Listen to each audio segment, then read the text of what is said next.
한 이병의 면회를 간 엄마와 장군인 고모.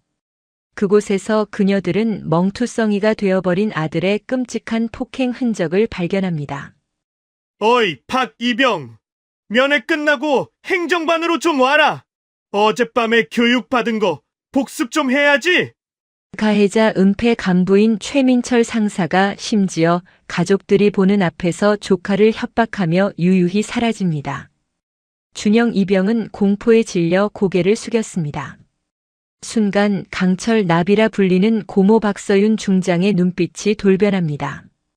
그녀는 더 이상 평범한 가족이 아니었습니다. 별 3개 장군, 합동참모본부 정보본부장의 냉정한 얼굴이 드러났습니다.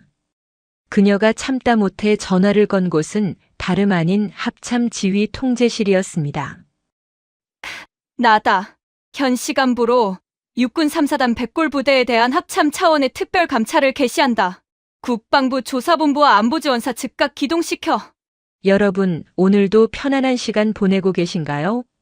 이등병의 절규를 묵살한 썩어빠진 군 지휘 체계를 별 3개의 분노로 단죄하는 피바람 개혁 이야기, 재미있게 시청하시고 내용이 마음에 드셨다면 구독과 좋아요 부탁드리겠습니다. 그럼 철원 백골 부대에서 벌어진 충격적인 이야기 시작하겠습니다. 새까만 어둠이 강원도 철원의 최전방을 집어삼켰다. 3사단 백골 부대가 자리한 이 지역의 밤은 살을 애는 듯한 찬 공기와 삭풍만이 지배했다. 혹한의 땅 백골 부대.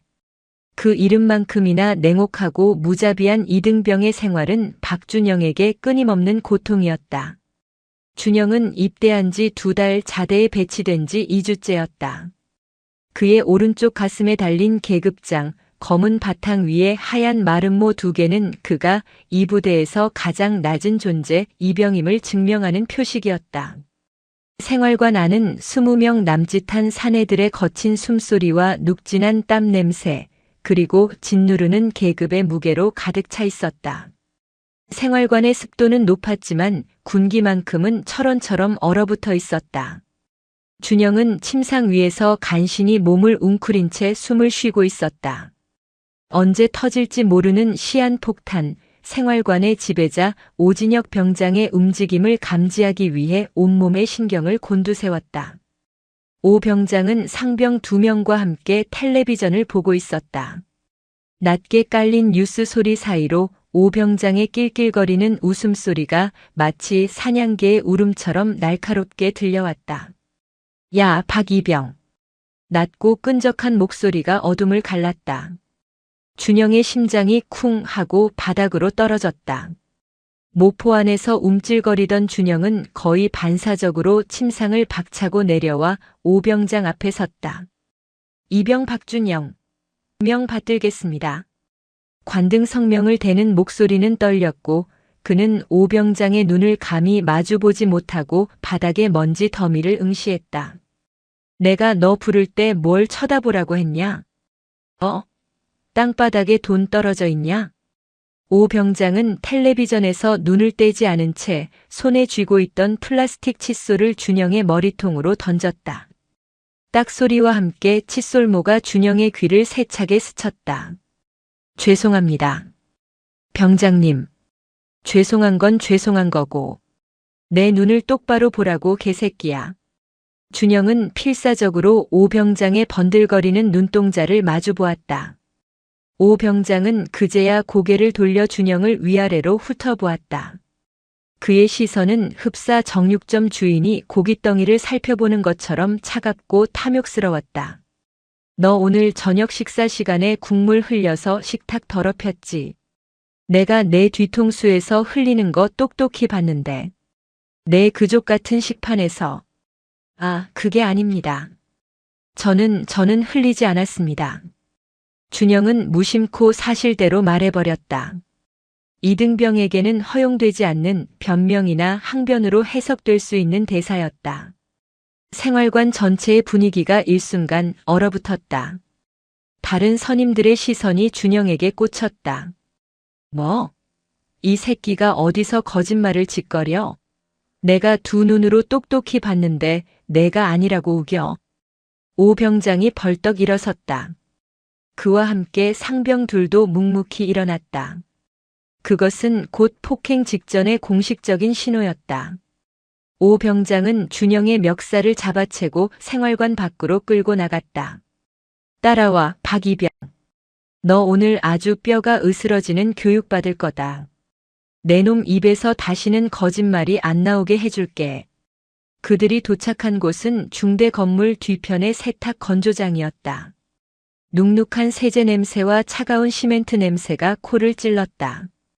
건조장은 중대장과 행정보급관의 시야가 닿지 않는 병사들만의 은밀한 폭력 공간이었다. 오 병장이 문을 닫자 바깥의 희미한 불빛마저 완벽히 차단되었다. 오 병장은 주머니에서 라이터를 꺼내 켰다. 찰칵 소리와 함께 그의 비열한 미소가 어둠 속에서 드러났다. 야, 박이병. 내가 감히 나한테 거짓말을 해? 내가 이 생활관의 왕이야. 내 말이 곧 법이라고 족밥 새끼야. 오 병장의 오른손이 날카로운 소리를 내며 준영의 뺨을 후려쳤다. 짝. 뺨을 후려치는 소리가 건조장 안에 메아리 쳤다. 준영의 고개가 꺾이며 입술 안쪽이 찢어졌다. 입안 가득 비릿한 피맛이 퍼졌다. 정신 안 차려? 군대가 장난이야? 내가 내 계급장 마른 모를 다 떼어버릴 수도 있어. 내가 나한테 대든 죄는 여기서 목숨으로 갚아야 돼. 연이은 발길질이 준영의 복부와 옆구리를 사정없이 강타했다. 군화의 딱딱한 가죽이 뼈와 근육을 지식였다. 준영은 끄끄거리는 신음과 함께 차가운 시멘트 바닥에 쓰러졌다. 숨이 막혔다. 갈비뼈가 부러지는 듯한 고통이 온몸을 휘감았다. 야, 최상병, 박상병. 얘 오늘 밤 잠 못 자게 만들어줘라. 내일 아침 점호 때 지휘관한테 뭐라고 말할지 대본을 확실하게 외우게 해. 오 병장의 지시에 따라 상병들이 준영의 팔을 잡고 일으켜 세웠다. 준영은 온몸이 부서지는 고통 속에서 눈물과 콧물을 쏟아냈다. 울어. 남자 새끼가 질질 짜. 이 철원 땅의 법칙은 내가 정하는 거야. 내 목숨줄은 내 손에 달렸어. 오 병장은 군화발로 준영의 손등을 지그시 밟았다. 뼈가 으스러지는 듯한 극심한 통증에 준영은 소리 없는 비명을 질렀다. 내일 아침 내 놈 얼굴이 이 모양인 거 누구한테도 말하면 안 돼. 계단에서 굴렀다고 해. 알겠냐? 준영은 고통 속에 고개를 끄덕였다. 그날 밤의 폭행은 준영의 육신뿐만 아니라 군인으로서의 인간성마저 산산조각 냈다. 그가 속한 3사단 백골 부대는 그에게 생지옥 그 자체였다. 다음 날 아침 중대 전체에 기상 나팔 소리가 울려 퍼졌다. 병사들은 일제히 일어나 전쟁처럼 재빠르게 전투복을 갈아입었다. 준영은 밤새 한숨도 자지 못했다. 전신의 격통에 신음이 터져 나왔다. 어젯밤 오 병장에게 맞은 왼쪽 눈은 시퍼렇게 부어올라 제대로 떠지지도 않았다. 준영은 비틀거리며 화장실 거울 앞에 섰다. 거울 속에는 자신이 알던 청년의 모습은 없었다. 그는 모자를 깊숙이 눌러쓰고 서둘러 전투복 상의를 챙겨 입었다. 아침 점호를 위해 연병장으로 나서는 길, 오 병장은 마치 아무 일도 없었다는 듯이 준영의 어깨를 툭 치고 지나갔다. 연기 잘해라, 박이병. 내 목숨줄은 내 입에 달렸어. 진실은 말하지 마. 준영은 주먹을 꽉 쥐었다. 터진 입술이 다시 찢어져 피가 흘렀다. 수많은 병사들 사이에서 그 누구도 준영에게 눈길을 주지 않았다. 아니, 그들은 정확히 알고 있었지만 시선을 마주치지 않으려 애썼다. 방관이 이 부대의 잔인한 규칙이었다. 중대 인원 보고. 중대장 이태준 대위의 우렁찬 목소리가 아침 공기를 갈랐다. 이 대위의 군복 어깨에는 금빛 무궁화 4개가 빛나고 있었다. 그는 곧 있을 연대평가에서 우수 중대 타이틀을 쟁취해야 하는 실적 지상주의자였다. 그의 성공에는 어떤 부정적인 보고도 방해가 되어서는 안 되었다. 이병 박준영. 백골. 준영은 관등 성명을 대며 경례했다. 고개를 숙이고 있던 탓에 경례 각도가 흐트러졌다. 이 대위가 미간을 찌푸리며 준영에게 다가왔다. 고개 들어. 준영은 망설였다. 오 병장의 살기 어린 경고가 귓가를 맴돌았다. 고개 들라고. 준영이 천천히 고개를 들었다. 모자챙 아래로 드러난 끔찍한 상처에 중대장의 눈이 커졌다. 연병장에 잠시 정적이 흘렀다. 오 병장은 대열 속에서 보이지 않는 미소를 짓고 있었다. 너 얼굴 왜 이래? 누구한테 맞았어? 준영은 어젯밤 수십 번도 더 연습했던 대사를 내뱉었다. 죄송합니다. 어젯밤 계단에서 발을 헛디뎌 굴러 넘어졌습니다. 부주의했습니다. 이태준 대위는 준영의 멍든 얼굴과 그 뒤에 서 있는 오 병장을 차례로 훑어보았다. 그는 이 상황이 단순 사고가 아님을 본능적으로 알았다. 하지만 그는 계산했다. 이 사건이 수면 위로 떠오르면 중대 전체의 평가가 와르르 무너진다. 그래. 점호 끝나고 의무대 가서 진료받아. 다음부턴 내 몸 간수 잘해. 이병 박준영. 알겠습니다. 그게 끝이었다. 중대장은 더 이상 묻지 않고 돌아섰다. 준영은 다시 고개를 숙였다. 작은 희망마저 사라지는 순간이었다. 지휘관은 진실을 알면서도 자신의 실적을 위해 묵인한 것이다. 그날 오후 준영은 절박한 심정으로 중대 행정반을 찾았다. 벽에는 마음의 편지함이 걸려 있었다. 익명성이 보장된다는 문구가 그의 눈에 들어왔다. 준영은 화장실 칸에 숨어 떨리는 손으로 편지를 썼다. 자신이 당한 폭행, 오진혁 병장의 이름, 상병들의 가담, 그리고 어젯밤의 잔혹한 일까지 상세히 적었다. 그는 편지의 말미에 이렇게 덧붙였다. 중대장님도 제 상처를 보고도 조심하라는 말만 하고 덮었습니다. 부대 전체가 저를 외면하고 있습니다. 저를 여기서 꺼내 주십시오. 저는 여기서 죽을 것 같습니다. 준영은 누구도 보지 않는 틈을 타 편지를 건의함 깊숙이 밀어넣었다. 그 한 장의 종이에는 그의 모든 절규와 마지막 생존 의지가 담겨 있었다. 준영의 희망은 이틀 뒤 중대 행정보급관 최민철 상사에 의해 산산조각 났다. 최 상사의 군복 팔에는 금빛 은행잎 4개가 빛나는 상사 계급장이 달려 있었다. 그는 중대장의 오른팔이자 병사들을 관리하는 실질적인 권력자였다. 최 상사는 주말 오후 일과를 피해 건의함을 열어보는 것을 습관처럼 여겼다. 몇 장의 시시콜콜한 건의 사항들 사이에서 유독 빼곡하게 적힌 준영의 편지를 발견했다.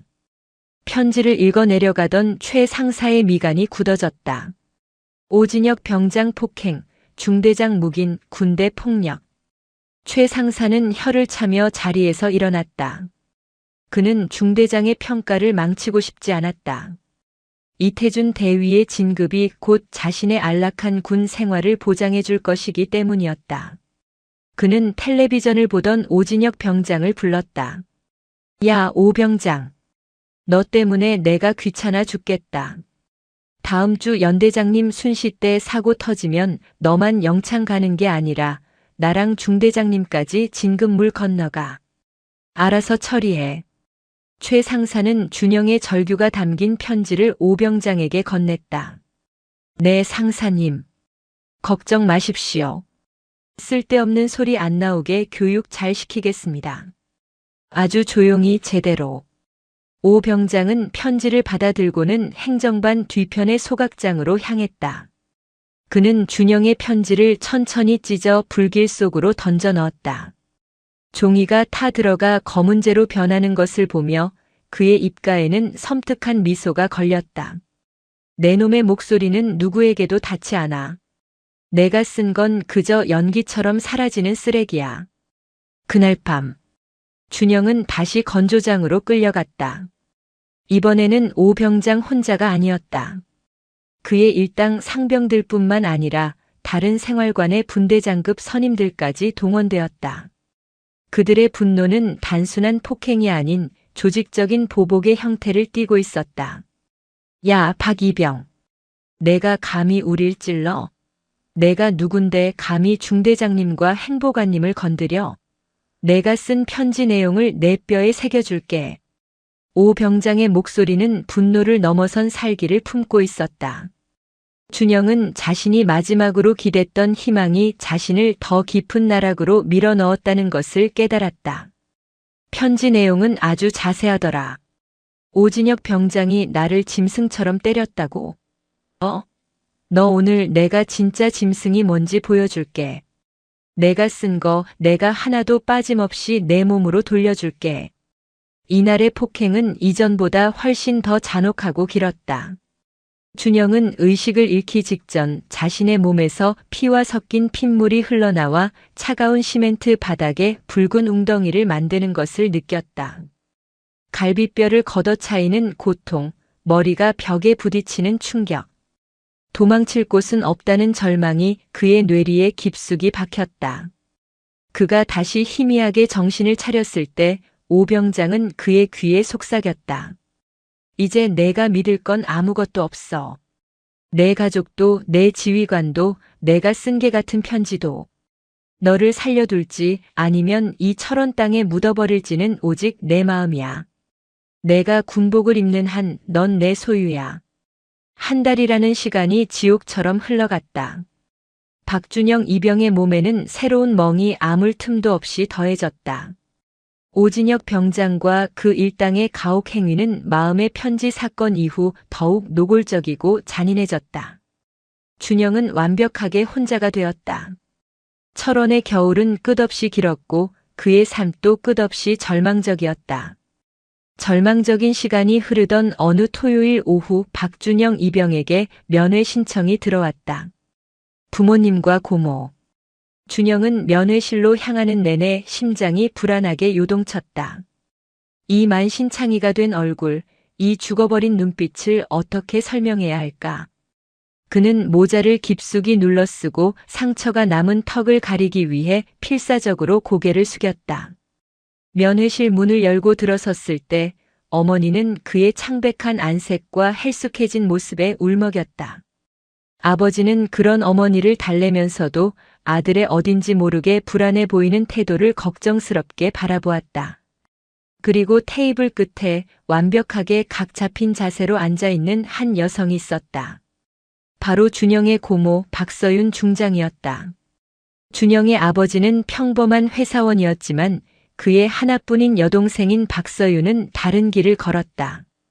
그녀는 대한민국 육군의 장성이었다.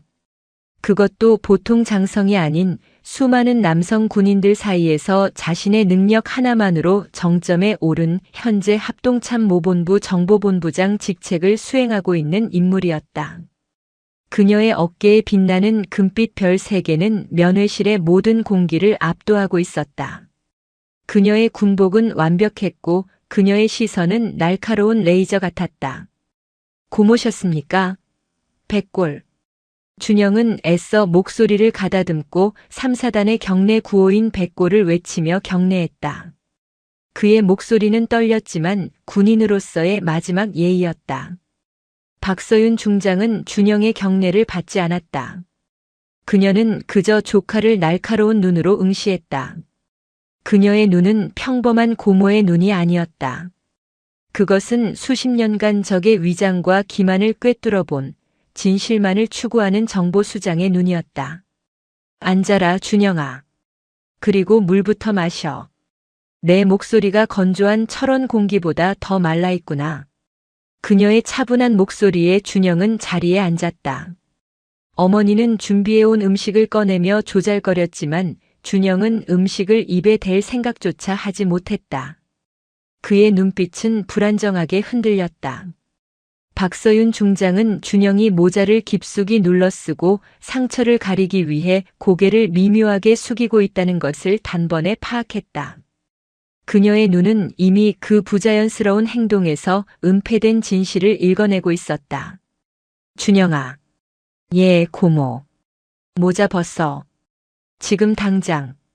순간 면회실의 공기가 얼어붙었다. 어머니의 손이 멈칫했고 아버지는 상황의 심각성을 깨닫고 침묵했다. 아, 실례라서 벗겠습니다. 준영은 떨리는 손으로 모자를 벗었다. 그리고 드러난 그의 왼쪽 눈두덩. 한 달이 지났음에도 불구하고 보라색과 푸른색이 섞인 멍 자국과 관자놀이 근처에 선명하게 남아있는 작은 흉터가 그대로 노출되었다. 상처는 치료된 것이 아니라 방치되어 피부 조직이 변형된 흔적이었다. 이건 뭐지? 내가 계단에서 굴렀다고 보고됐는데. 훈련 중에 생긴 타박상이라고. 아, 그게 훈련 중에. 준영은 다시 어젯밤 오 병장이 강요한 거짓말을 반복하려 했다. 거짓말하지 마라. 훈련. 무슨 훈련이 관자놀이에 둔기의 흔적을 남기지. 이건 단순한 타박상이 아니다. 내 피부가 겹치고 겹쳐서 색깔이 변했어. 뼈에 극심한 충격이 가해진 흔적이다. 그 단어에 준영의 부모님은 숨을 삼켰다. 아버지가 주먹을 부르르 떨며 일어섰다. 서윤아, 이게 무슨 소리야? 누가 우리 아들을 이렇게 만든 거야? 오빠 앉아. 울지 마요. 박서윤 중장은 아버지를 안쳤다. 그리고 준영의 눈을 똑바로 바라봤다. 그녀는 더 이상 고모가 아니었다. 그녀는 대한민국 육군의 별 3개 중장 합참정보본부장이었다. 박준영 이병. 이병 박준영. 명 받들겠습니다. 지금부터 묻는 말에 사실대로 대답한다. 이건 가족으로서의 대화가 아니다. 군사 재판에 따른 공식적인 질이다. 거짓이나 은폐 시도가 있을 경우 너 또한 군법으로 처벌받을 수 있다. 내가 침묵하면 가해자가 승리한다. 알겠나? 네, 알겠습니다. 누구야? 이름대. 단 2마디였지만 그 안에는 진실 외의 모든 것을 용납하지 않겠다는 강철 같은 의지가 담겨 있었다. 준영은 그 말에 모든 것이 무너져 내리는 것을 느꼈다. 그는 참아왔던 눈물을 터뜨리며 바닥에 주저앉았다. 그는 울부짖으며 모든 것을 털어놓았다. 오진혁 병장의 이름과 일당들, 건조장에서의 상습적인 폭행, 그리고 마음의 편지가 묵살되고 오히려 도복을 당했던 그날 밤의 일까지. 모든 이야기를 들은 박서윤 중장은 아무 말 없이 눈을 감았다. 그녀의 얼굴은 분노를 넘어선 차가운 평온함마저 감돌았다. 그녀는 천천히 눈을 뜨고 자신의 전화를 꺼내들었다. 박서윤 중장은 면회실 구석으로 걸어갔다. 나다.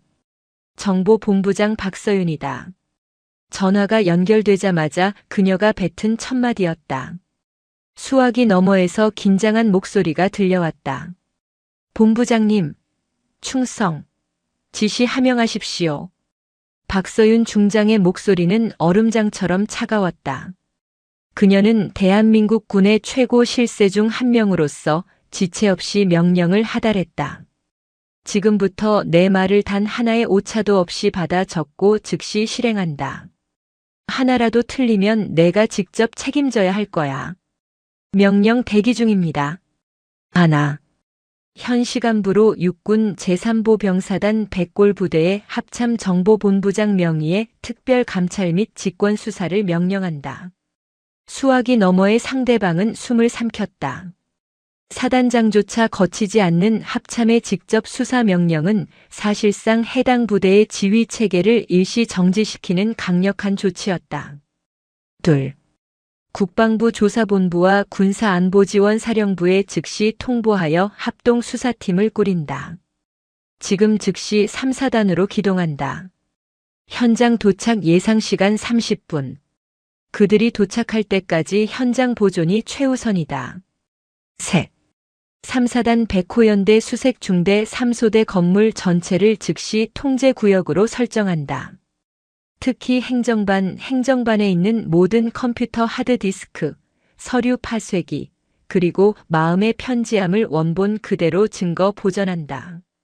파쇄기 전원은 지금 당장 차단해. 네.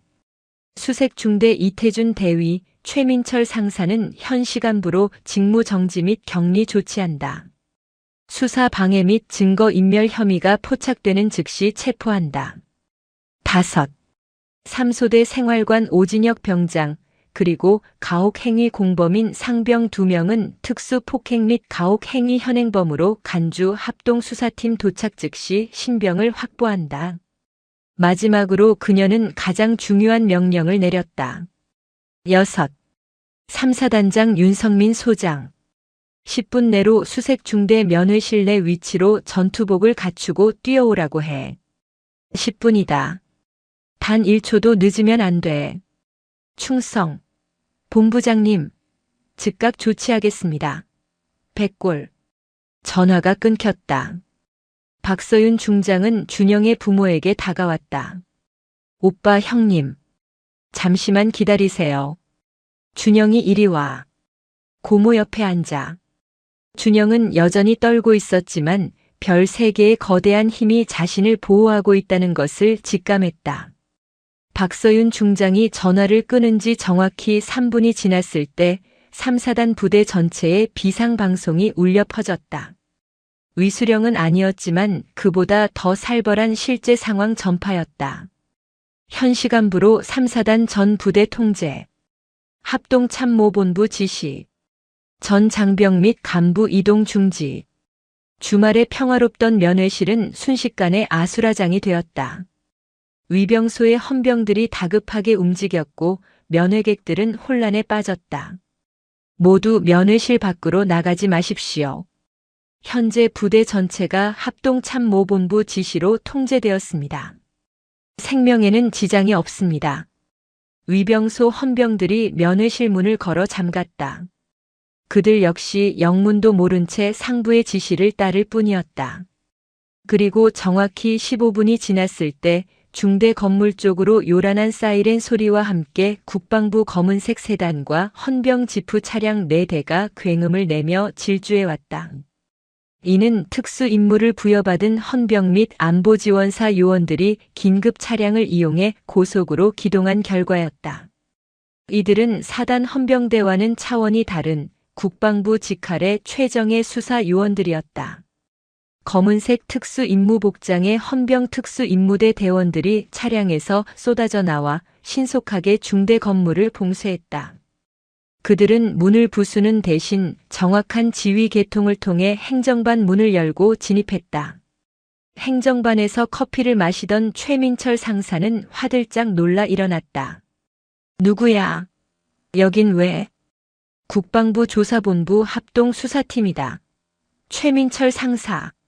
직무유기 및 증거인멸 교사 혐의로 직무 정지한다.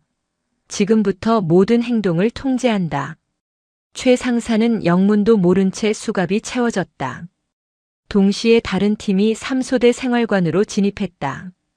오진혁 병장과 그 일당은 텔레비전을 보며 잡담을 나누고 있었다.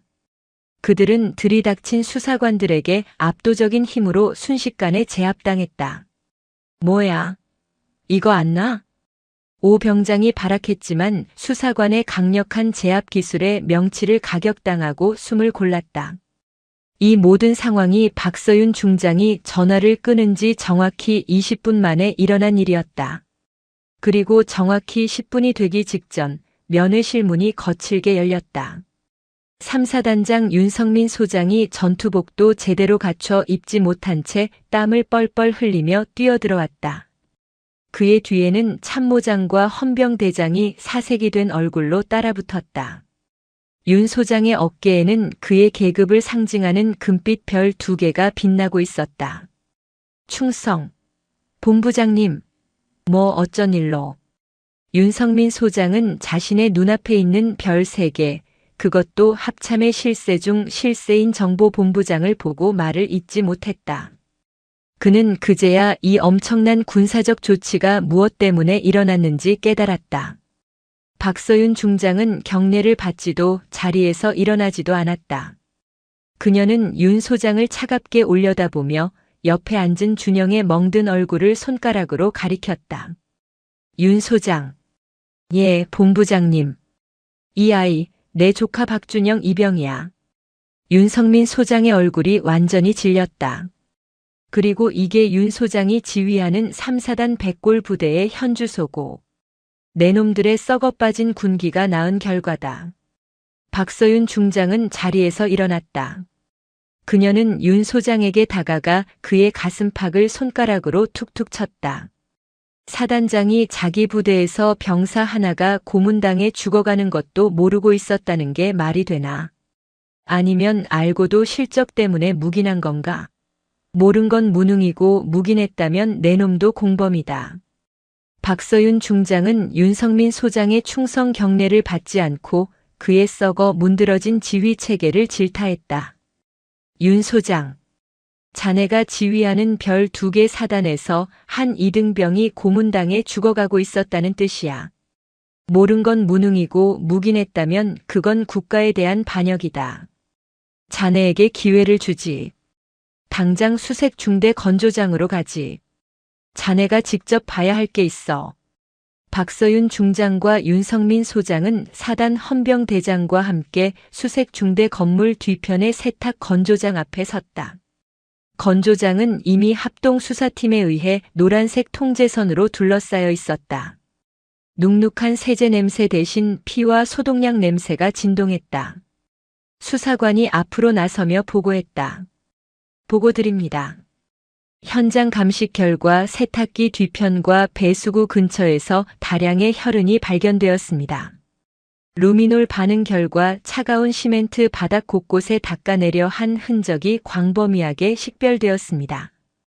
수사관이 자외선 램프 아래 푸른 빛으로 빛나는 바닥을 가리켰다. 그것은 박준영 이병이 흘린 피의 흔적이었다. 윤성민 소장은 입술이 바싹 말랐다. 또한 행정반 서류 파쇄기에서 수거한 조각들을 맞춰 복원했습니다. 이것을 발견했습니다. 수사관이 증거물 봉투를 들어 올렸다. 그 안에는 피에 섞여 굳어진 찢어진 종이 조각들이 복원되어 있었다. 그것은 박준영 이병이 쓴 마음의 편지 원본이었다. 오진혁 병장의 이름, 폭행 사실, 그리고 은폐 시도까지 모든 것이 적나라하게 적혀 있었다. 윤성민 소장은 편지 사본을 읽어내려가다 결국 그 자리에 무릎을 꿇었다. 그의 별 2개 장성 군복은 흙바닥에 닿았다.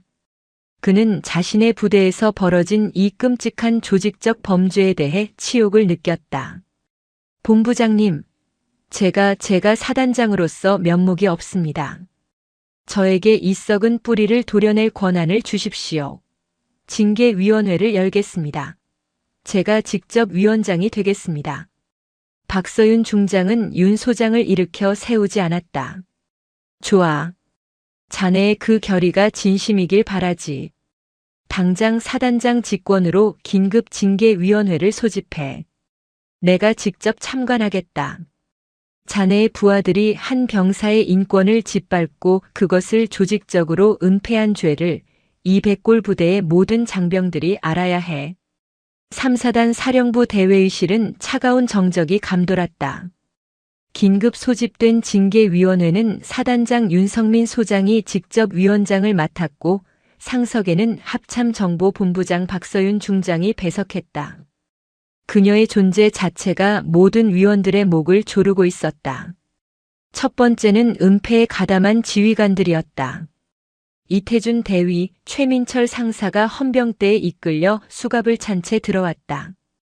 그들의 계급장, 금빛 무궁화와 은행잎은 이미 빛을 잃었다.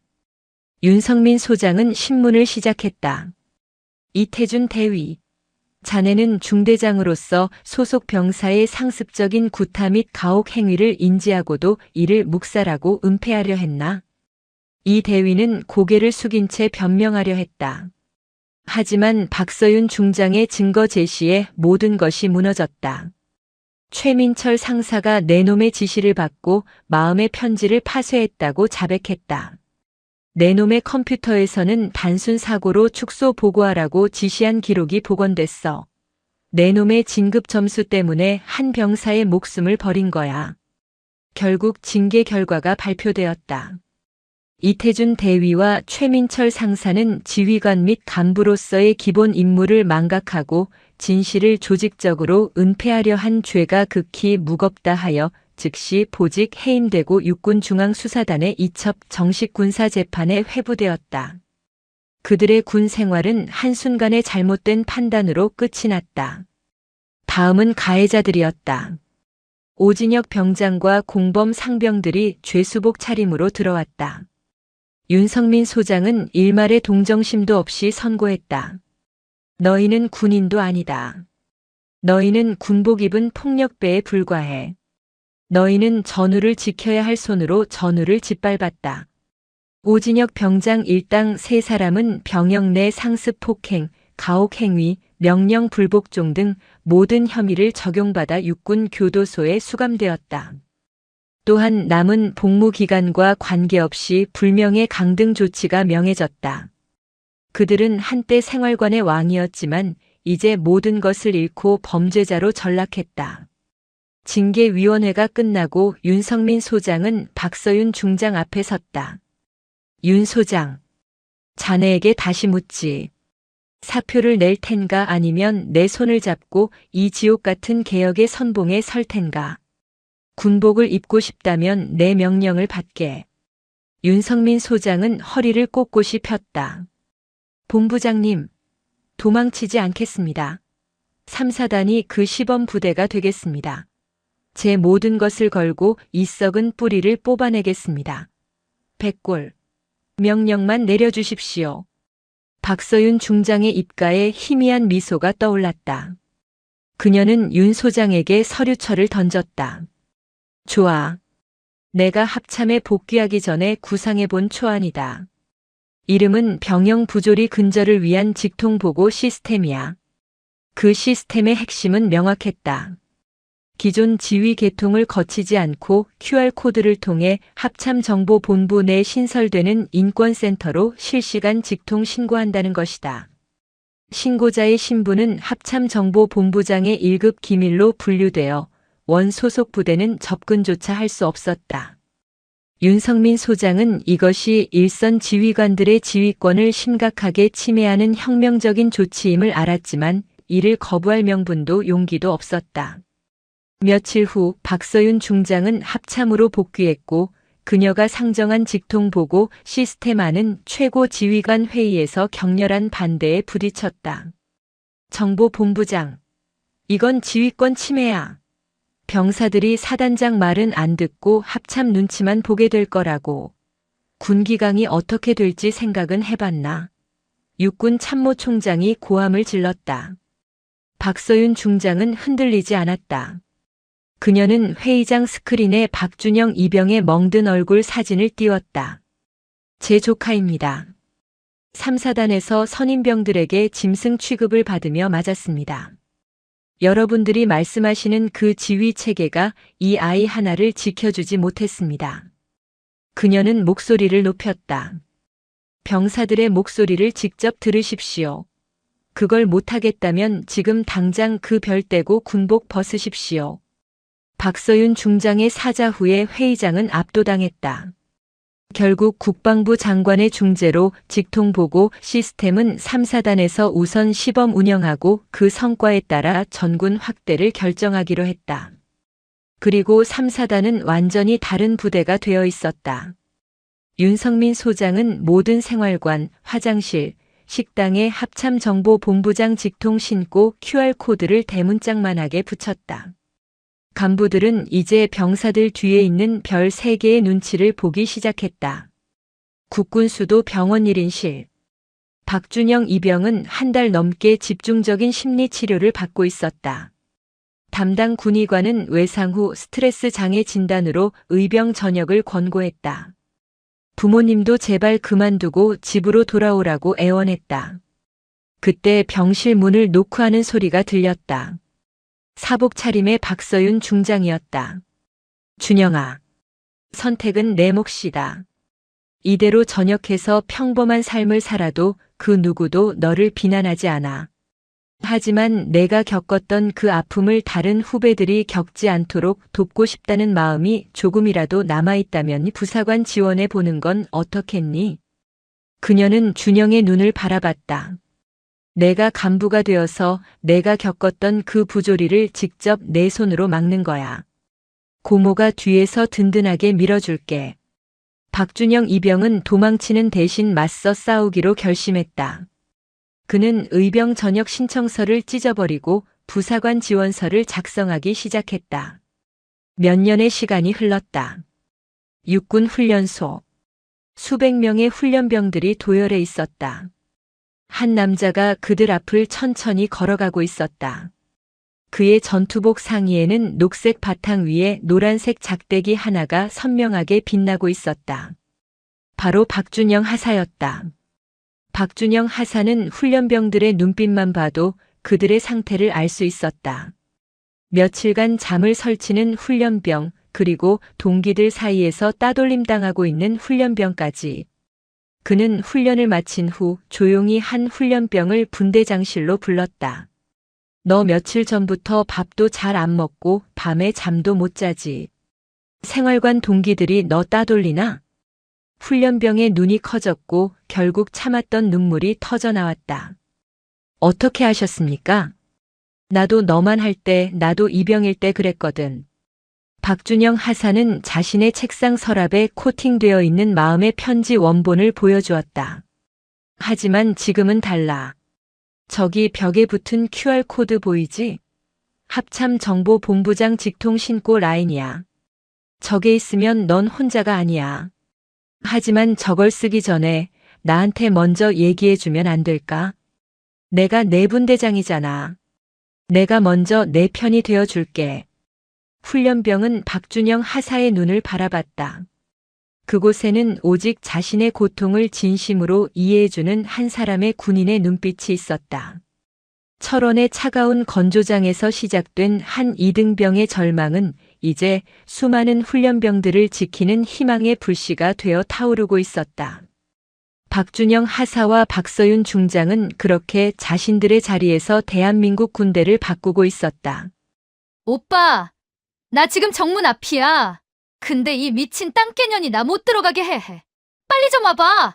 소장 진급 심사를 앞둔 제12보병 여단장 김진철 준장은 자신의 여자친구의 무단 출입을 막는 젊은 여군 장교에게 달려가 분노를 퍼부었습니다. 그는 그녀를 밀치고 폭행하며 자신의 권위를 과시했습니다. 하지만 불과 3분 후 그는 그제야 자신이 건드린 것이 일개중위가 아니라 합참의장의 딸이자 군 전체의 원칙임을 깨달았습니다. 과연 권위에 눈이 멀어 규정을 무시한 여단장에게 무슨 일이 벌어진 걸까요?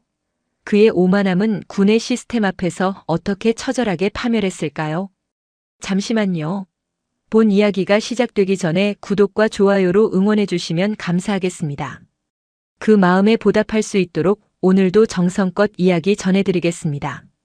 제12보병 여단은 육군 내에서도 훈련 강도가 높기로 정평이 난 부대였다. 이른 아침부터 연병장에는 전차 엔진 소리가 낮게 깔리고 병사들의 우렁찬 구호가 철책을 넘어 퍼졌다.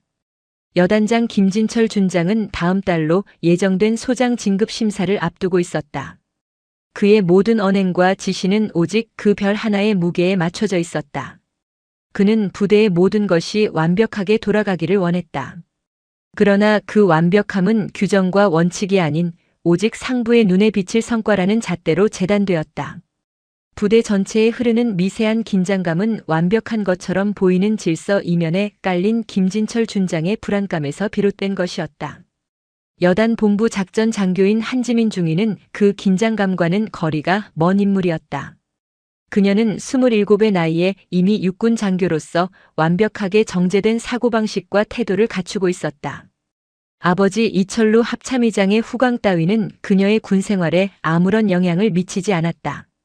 오히려 그녀는 그 배경이 자신의 임무 수행에 방해가 될까 더욱 철저하게 모든 것을 규정대로 처리했다. 그녀에게 군 생활은 사적인 감정이나 배경이 끼어들 수 없는 오직 시스템과 원칙으로 운영되는 거대한 기계 장치와 같았다. 그녀는 그 기계의 작은 부품으로서 자신의 역할에 충실했다.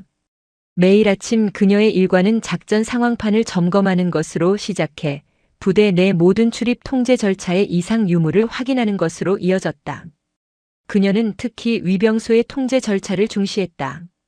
군의 보안은 가장 기본적인 관문에서부터 시작된다는 신념 때문이었다. 오후 3시 정각. 초가을의 늦더위가 여단 본부를 덮고 있었다.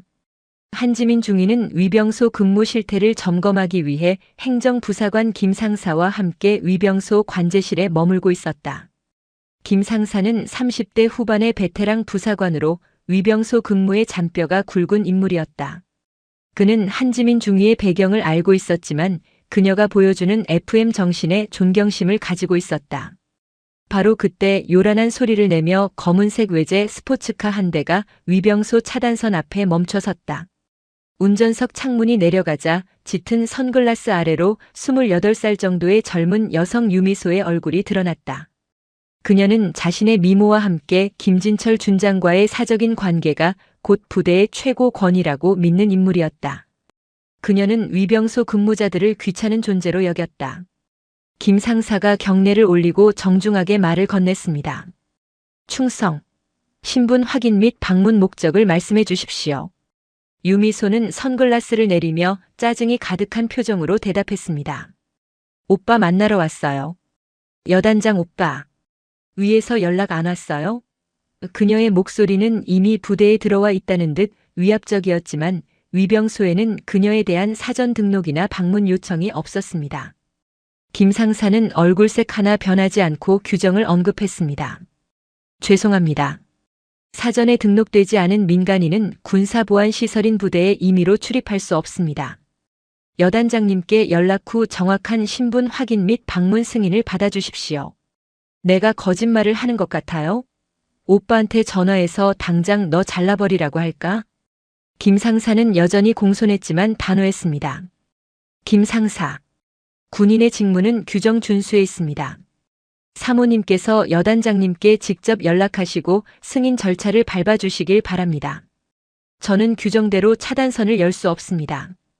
유미소는 더 이상 시간을 낭비할 수 없다고 판단했습니다. 그녀는 차 안에서 휴대전화를 꺼내 김진철 준장에게 전화를 걸었습니다. 오빠, 나 지금 정문 앞이야. 근데 이 미친 군인이 나를 못 들어오게 해. 나 오빠 못 만나게 막고 고래고래 소리 지른다니까? 빨리 좀 와봐. 그녀의 목소리는 위병소 전체에 울려 퍼졌고 관제실 안의 한지민 중위에게도 명확히 들렸습니다. 한지민 중위는 관제실에서 나와 위병소의 상황을 직접 확인했습니다. 운전석에 앉은 유미소는 격앙된 표정으로 김진철 준장과 통화를 이어가고 있었고 김 상사는 묵묵히 차단선 앞에 서서 자신의 임무를 수행하고 있었습니다. 한지민 중위는 위병소에 도착하자마자 김 상사에게 시선으로 잘하고 있다는 무언의 격려를 보냈습니다. 김진철 준장은 막 육군 본부의 고위 장교들과의 사적인 저녁 식사 자리를 조율하던 참이었습니다. 진급 심사를 앞두고 인맥 관리에 모든 신경이 곤두서 있던 그에게 유미소의 전화는 그야말로 비수와 같았습니다. 그는 그녀의 짜증 섞인 목소리에서 자신의 모든 노력이 물거품이 될 수 있다는 공포를 느꼈습니다. 알았어. 내가 지금 당장 갈게. 절대 이상한 짓 하지 말고 차에 가만히 있어. 김진철 준장은 전화를 끊자마자 얼굴이 하얗게 질렸습니다. 그는 위병소에서 사적인 관계를 정리하고 동시에 부하들을 제압하여 자신의 권위를 확인시켜야 했습니다. 그는 이것을 고작 어린 여자친구의 단순한 치기 정도로 축소시켜 처리할 수 있다고 오판했습니다. 그는 관용차를 호출하여 위병소로 향했습니다. 그의 머릿속은 오직 두 가지 생각뿐이었습니다. 진급 심사에 흠이 가지 않게 이 사건을 조용히 묻어버릴 것, 그리고 자신의 지시에 불복한 부하를 확실하게 정리하여 기강을 바로잡을 것.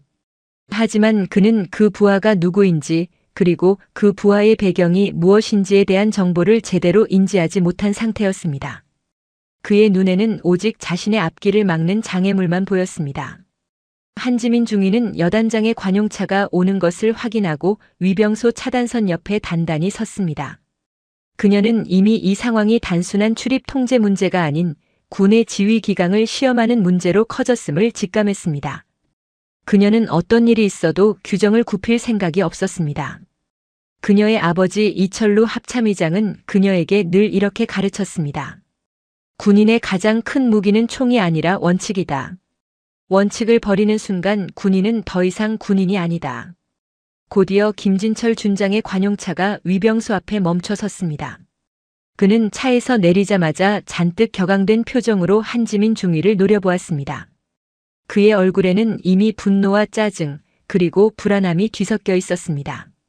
이 순간 그의 모든 군 생활이 걸려 있음을 그는 아직 깨닫지 못했습니다. 제12보병 여단장 김진철 준장은 관용차에서 내리자마자 위병소의 긴장된 분위기를 몸으로 느꼈습니다. 그의 시선은 곧바로 자신의 여자친구 유미소의 스포츠카와 그 옆에 차단선을 막고 서 있는 한지민 중위에게 꽂혔습니다.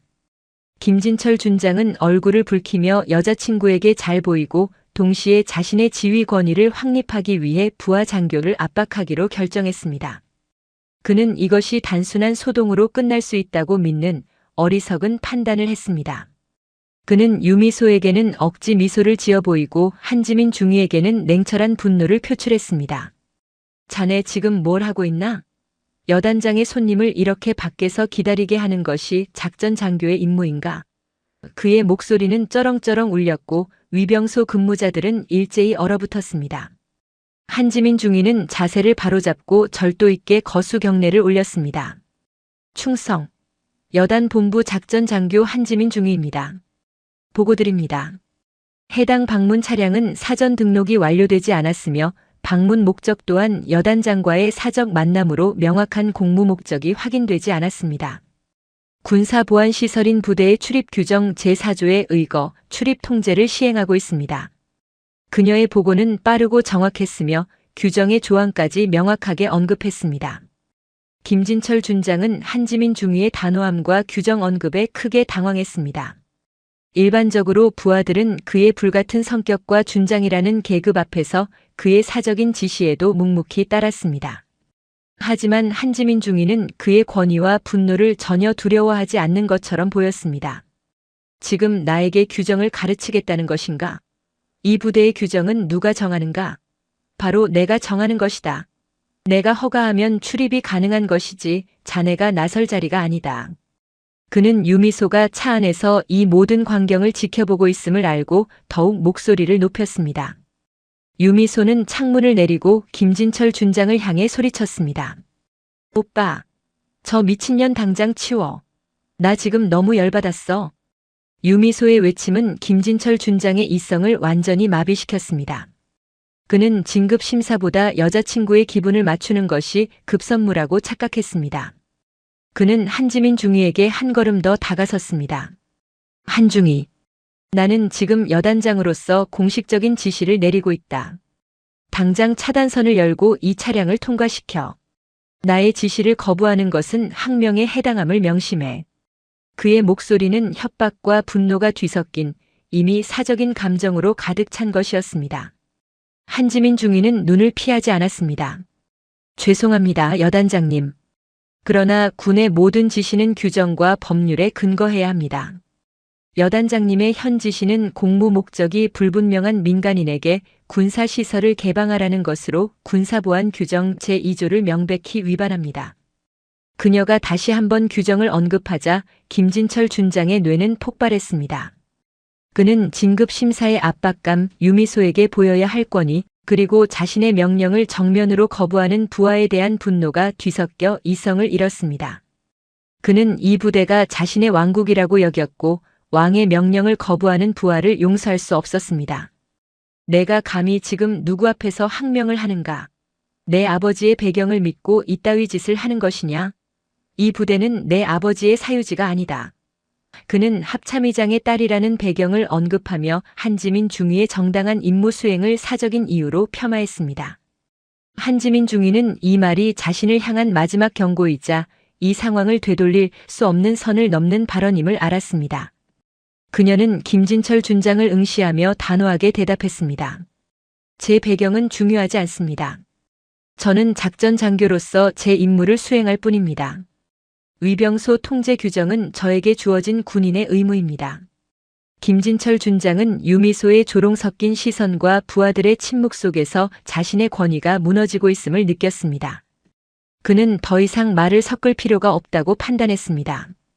그는 가장 원시적이고 폭력적인 방식으로 자신의 권력을 행사하기로 마음먹었습니다.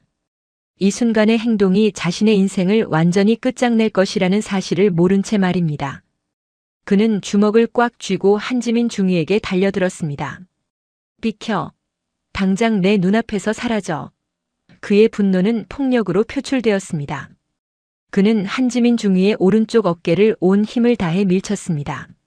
한지민 중위는 순간적으로 균형을 잃고 비틀거리며 차단선 옆의 콘크리트 구조물에 부딪혔습니다. 그녀의 오른손에 들고 있던 상황 기록판이 바닥에 떨어지며 요란한 소리를 냈습니다. 위병소는 충격적인 침묵에 휩싸였습니다. 유미소는 자신의 남자친구가 자신의 명령을 거부한 부하에게 직접 폭력을 행사하는 모습에 쾌감을 느꼈습니다. 그녀는 차창 밖으로 얼굴을 내밀고 승리감에 찬 목소리로 김진철 준장을 부추겼습니다. 잘했어, 오빠. 저런 미친년은 당장 군복 벗겨야지.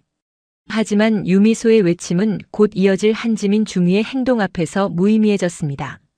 한지민 중위는 바닥에 떨어진 상황 기록판을 줍는 대신 허리에 찬 무전기의 송신 버튼을 눌렀습니다. 그녀의 손은 전혀 떨리지 않았습니다. 관제실 내부에서 이 모든 상황을 지켜보고 있던 김 상사는 공포에 질려 입을 다물지 못했습니다. 본부. 여기는 여단 본부 위병소 작전 장교 한지민 중위. 코드 1 상황 발생. 반복한다. 코드 1 상황 발생. 코드 1은 군사시설 내에서 지휘 통제가 불가능한 심각한 비상 상황, 즉 현역 군인이 부상당하거나 무단 무장 탈영 등의 중대한 사태가 발생했을 때 선포하는 최고 수준의 비상통신이었습니다. 한지민 중위는 목소리를 높여 차가운 사실을 보고했습니다. 가해자 제12보병 여단장 김진철 준장. 피해자 여단 본부 작전 장교 한지민 중위. 발생 상황 현역 장교의 공무 수행 중 신체 폭행 및 직권 남용 확인. 현재 피해자는 부대 출입 규정 통제 임무 중 가해자에게 어깨 폭행을 당함. 가해자는 민간인의 부대 무단 출입을 강요하며 지휘권을 사적으로 남용했음. 현 시간부로 여단장 김진철 준장은 지휘권 행사가 불가능한 상태로 판단. 헌병대 지금 즉시 위병소로 출동 바람. 헌병대 지금 즉시 출동하라. 이상. 그녀의 보고는 김진철 준장의 모든 것을 일거에 무너뜨리는 사형 선고였습니다. 그녀는 자신의 아버지 이철루 합참의장에게 전화하는 대신 오직 군 내부 시스템을 통해 가장 공식적이고 가장 잔인하며 그 어떤 변명도 통하지 않는 방식으로 이 사건을 기록하고 공론화했습니다. 김진철 준장은 한지민 중위의 무전을 듣는 순간 자신의 귀를 의심했습니다. 코드 1 상황. 그것은 단순한 싸움이 아닌 군 전체를 뒤흔들 중대한 사건이 발생했다는 의미였습니다. 더욱이 자신이 그 가해자로 공식적으로 기록되고 지휘 불능 상태로 보고되었다는 사실에 그는 온몸에 피가 식는 것을 느꼈습니다. 그는 창백하게 질린 얼굴로 한지민 중위를 노려보았습니다. 내가 감히, 내가 지금 무슨 짓을 했는지 아는가? 한지민 중위는 김진철 준장을 향해 천천히 돌아섰습니다. 그녀의 눈빛은 이미 부하 장교의 눈빛이 아니었습니다. 그것은 원칙을 무너뜨린 죄인에게 심판을 내리는 차갑고 단호한 감찰관의 시선이었습니다. 여단장님, 저는 제 임무를 수행했을 뿐입니다. 귀관은 군사보안시설 내에서 현역 군인을 폭행했습니다. 이는 군형법 제52조 군인 등 폭행죄에 해당하며 지휘권을 사적으로 남용했습니다. 이 모든 사실은 현재 녹음되어 상급 부대 지휘망에 기록되었습니다. 그녀는 김진철 준장에게 돌이킬 수 없는 현실을 상기시켰습니다. 유미소는 상황이 심각하게 돌아가고 있음을 깨달았습니다. 그녀는 차에서 뛰쳐나와 김진철 준장에게 다가갔습니다. 오빠, 이 미친년이 뭐라고 짓거리는 거야? 당장 헌병대에 전화해서 얘를 잡아 넣으라고 해. 김진철 준장은 유미소의 비명을 듣고도 아무것도 할 수 없었습니다. 그는 자신의 다리가 장군 계급장의 무게를 이기지 못하고 그 자리에 얼어붙는 것을 느꼈습니다. 그의 진급 심사는커녕 그의 군 생활 전체가 방금의 폭력 한 번으로 끝장났다는 본능적인 깨달음이 그의 뇌를 마비시켰습니다. 그는 차단선 옆에 콘크리트 벽을 짚고 겨우 몸을 지탱했습니다. 5분 뒤 요란한 사이렌 소리와 함께 여단 헌병대 순찰차 2대가 위병소에 급정거했습니다. 헌병대장 박상훈 소령은 상황 보고를 듣고 달려와서 이 지옥 같은 광경을 목격했습니다. 헌병대장의 얼굴은 사색이 되었습니다. 그는 여단장 김진철 준장 그리고 합참의장의 딸인 한지민 중위 사이에서 벌어진 이 사건이 단순한 여단 차원의 문제가 아님을 직감했습니다. 헌병대장 박상훈 소령은 김진철 준장에게 달려갔습니다. 여단장님 충성. 박상훈 소령입니다. 보고드립니다. 현재 코드 1 상황으로 통보받았습니다. 여단장님의 현장 지시가 필요합니다. 김진철 준장은 박상훈 소령을 응시했지만 그의 눈은 초점을 잃었습니다. 그는 고통스러운 신음소리와 함께 더듬거리며 말했습니다. 박소령, 자네가 잘 처리하게. 나는 잠시 자리를 비우겠네. 이것은 지시가 아닌 책임 회피의 비겁한 외침이었습니다. 그는 위병소 옆의 휴게실로 비틀거리며 도망쳤습니다. 그의 군인으로서의 모든 권위는 위병소 바닥에 처참하게 부서져 내렸습니다. 헌병대장 박상훈 소령은 여단장 김진철 준장의 비겁한 책임 회피를 목격하고 깊은 한숨을 내쉬었습니다. 그는 상황을 수습할 지휘관의 부재 속에서 오직 규정만이 유일한 답임을 알았습니다. 그는 헌병대 부하들에게 단호하게 지시했습니다. 현재 시간부로 위병소 전체를 사건 현장으로 통제한다. CCTV 영상과 모든 통신 기록을 즉시 확보하고 가해자와 피해자를 분리 조치한다. 피해자부터 먼저 진술을 확보한다.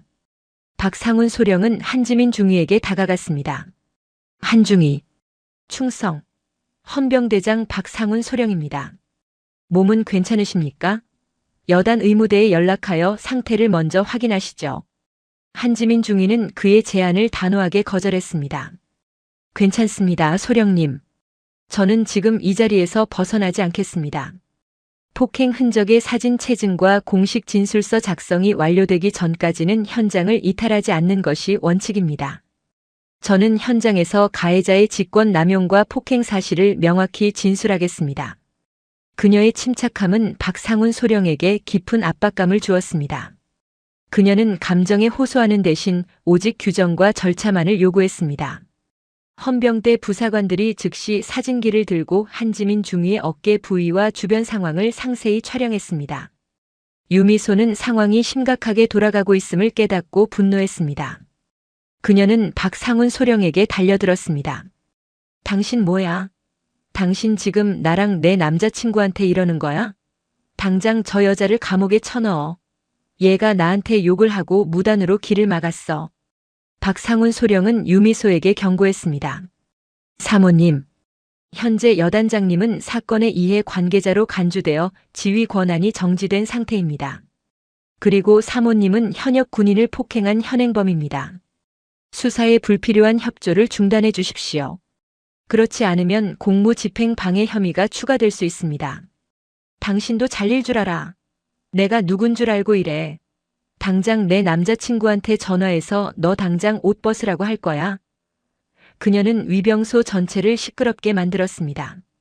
박상훈 소령은 더 이상 시간을 지체할 수 없었습니다. 그는 헌병대 부사관 한 명에게 유미소를 관제실로 분리 조치하고 그녀의 신분을 정확히 확인하도록 지시했습니다. 그리고 그는 관제실 구석에서 떨고 있던 위병소 근무 부사관 김 상사에게 다가갔습니다. 김 상사, 이 상황을 처음부터 끝까지 본 그대로 단 한 글자도 빠짐없이 진술서에 작성한다. 사실 그대로가 규정이다. 김 상사는 공포 속에서도 한지민 중위가 보여준 원칙 준수의 모습에 용기를 얻어 진술서 작성을 시작했습니다. 박상훈 소령은 위병소 옆에 작은 초소로 들어가 자신의 직통 전화를 들었습니다.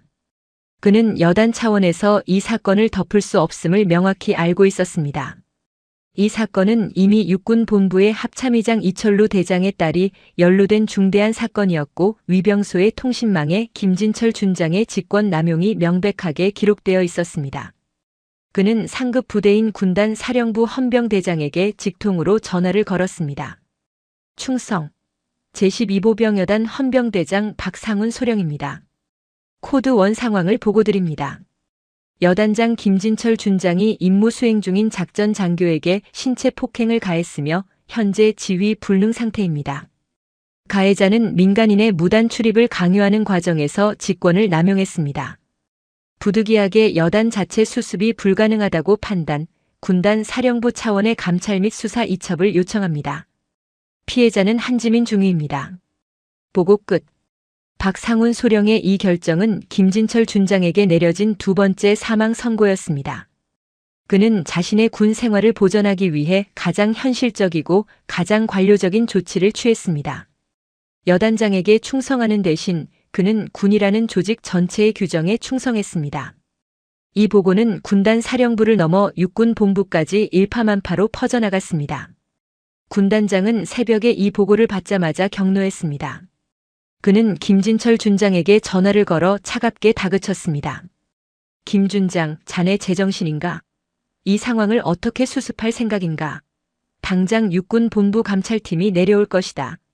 군단장은 김진철 준장이 합참의장의 딸을 건드렸다는 사실에 자신의 군 생활까지 위협받는다고 느꼈습니다. 군단 감찰팀은 사건 발생 다음 날 이른 아침 제12보병여단에 들이닥쳤습니다. 그들의 태도는 여단 헌병대와는 차원이 달랐습니다. 그들은 여단장 집무실의 문을 열고 들어가 김진철 준장을 대기 발령 조치했습니다. 감찰팀장은 김진철 준장에게 단호하게 말했습니다. 김 준장, 현 시간부로 귀관은 모든 지휘권이 정지됩니다. 모든 전산 장비와 행정 서류를 압수합니다. 그리고 귀관은 군단 사령부로 이동해 주셔야겠습니다. 군단장님의 면담 요청이 있습니다. 김진철 준장은 감찰팀장의 싸늘한 목소리 앞에서 아무런 저항도 하지 못했습니다. 그는 자신의 권위가 한지민 중위의 단호한 무전 한 통과 군의 시스템 앞에서 얼마나 무력한지 뼈저리게 느꼈습니다. 사건 발생 보고는 마치 작은 돌멩이가 거대한 호수에 던져진 것처럼 육군 지휘 계통 전체의 파문을 일으켰습니다. 특히 합참의장 이철루 대장의 딸이 관련된 사안이라는 점에서 이 사건은 단순한 폭행 사건을 넘어 군의 기강과 지휘관의 자질 문제로 비화되었습니다. 군단장의 보고를 받은 육군 참모총장 이철우 대장은 자신의 집무실에서 이철루 합참의장에게 직통 전화를 걸었습니다. 육군의 최고 지휘관인 참모총장조차 합참의장 앞에서는 극도의 긴장감을 감출 수 없었습니다. 이철우 참모총장의 목소리는 떨렸습니다. 충성. 육군 참모총장 이철우 대장입니다. 의장님 면목이 없습니다. 12여단에서 발생한 김진철 준장 관련 불미스러운 일에 대해 보고드립니다. 수화기 너머의 이철루 합참의장의 목소리는 평소와 다름없이 고요하고 침착했습니다. 하지만 그 고요함 속에는 거대한 태풍의 눈이 숨겨져 있었습니다. 보고받았네. 이 대장. 군단 감찰팀이 이미 조사를 시작했겠지. 네, 그렇습니다. 현재 김진철 준장을 보직 해임하고 군단 사령부로 대기 발령 조치했습니다. 가해자인 여단장 부인은 민간 검찰에 송치할 예정이며 이철우 참모총장은 최대한 신속하고 단호한 조치들을 보고했습니다. 이철루 합참의장은 그의 말을 잘랐습니다. 이 대장, 나는 내 딸이 군인으로서 군법에 따라 보호받기를 원했네. 하지만 자네의 육군은 그것에 실패했어. 군복을 입고 임무를 수행하는 내 부하가 민간인의 사적인 감정에 의해 폭행을 당하고 지휘관은 자신의 보신을 위해 직권을 남용했네. 그의 목소리는 질책 대신 깊은 실망감을 담고 있었습니다. 이철우 참모총장은 죄책감에 고개를 숙였습니다. 죽을 죄를 지었습니다, 의장님. 나는 이 대장에게 책임을 묻는 것이 아니야. 다만 이 사태를 바로잡는 과정 또한 규정대로 처리되길 바랄 뿐일세. 군의 명예와 기강을 바로 세우게. 그것이 내가 자네에게 바라는 전부일세. 이철루 합참의장은 징계나 파면 같은 직접적인 단어를 단 한마디도 사용하지 않았습니다. 오직 규정대로라는 원칙적인 지시만이 존재했습니다. 하지만 이철우 참모총장은 그 규정대로라는 말이 김진철 준장에게는 가장 잔인한 사형 선고임을 정확히 알고 있었습니다. 군의 규정은 완벽한 잣대였습니다. 일단 이 잣대를 들이대기 시작하면 여단 장급의 고위 장교가 수년간 쌓아온 모든 비위와 허점이 먼지 하나 남기지 않고 드러날 수밖에 없었습니다.